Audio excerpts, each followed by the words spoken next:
Hi, I'm Allie, and I work with A2 to B1 English learners who understand the language well but hesitate when it's time to speak. So, if this applies to your child and it sounds familiar to you, this video is for you.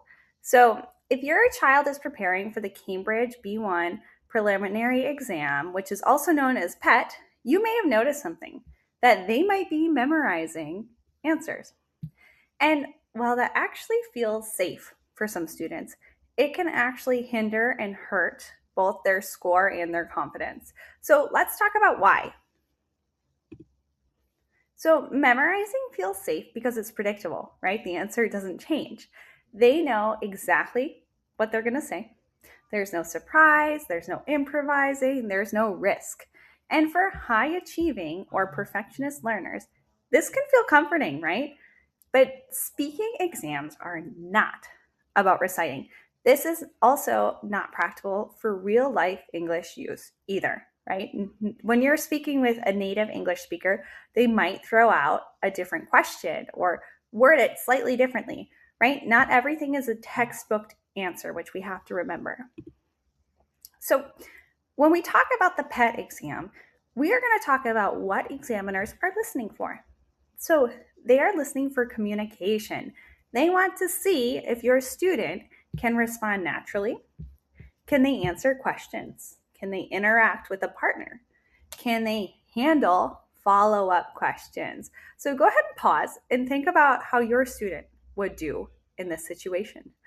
Do you think your child would struggle with any of these? Go ahead and comment below, and I'm happy to give some advice if there's any of these um, situations that they would like some additional help with. So remember, memorized scripts often are really rigid, right? Rigid answers don't show flexibility.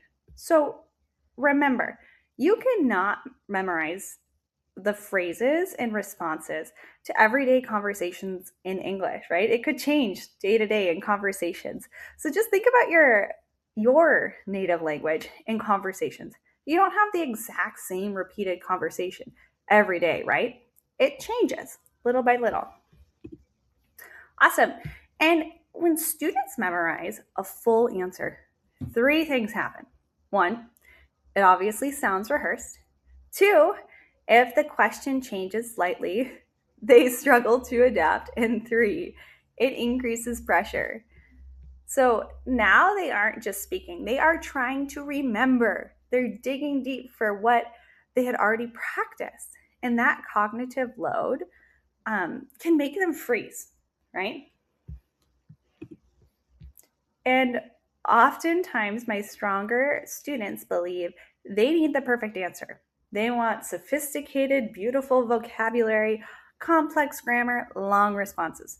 But the PET exam is not testing perfection, it's testing communication, which is the reason we're learning another language, right?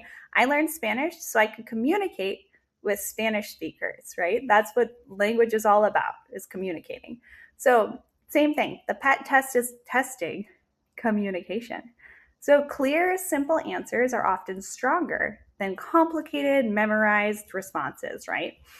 So we're trying to move away from say it perfectly and move into more natural language.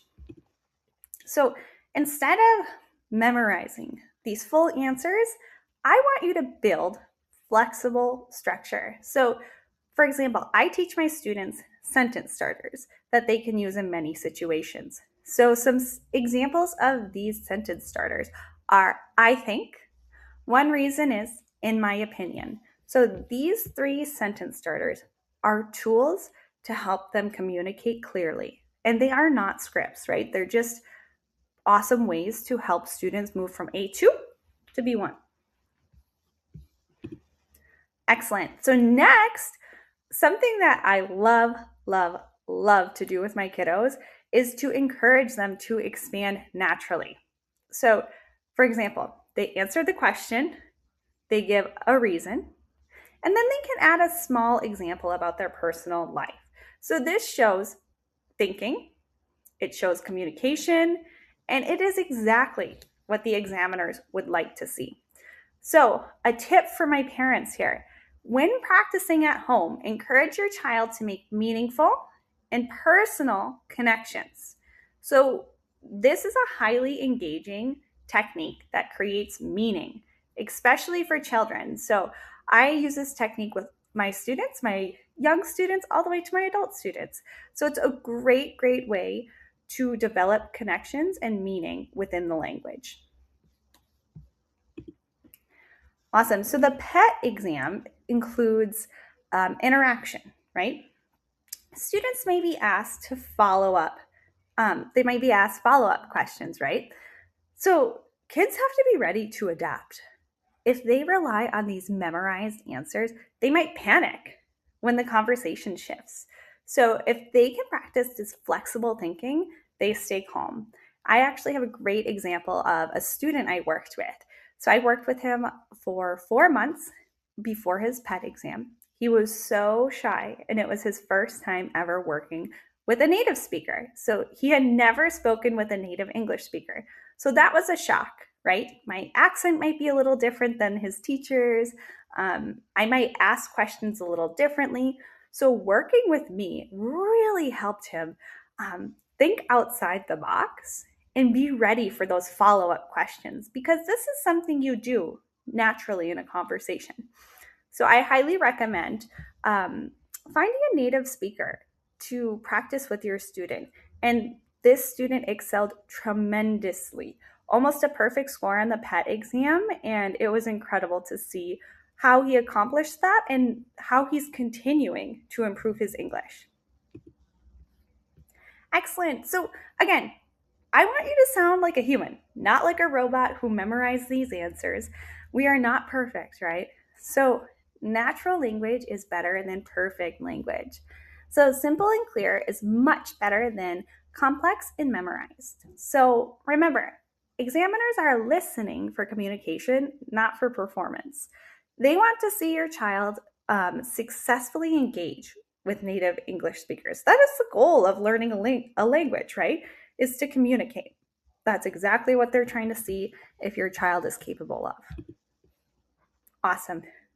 All right, here. So we are going to talk about confidence, which comes from flexibility. And in turn, flexibility reduces fear.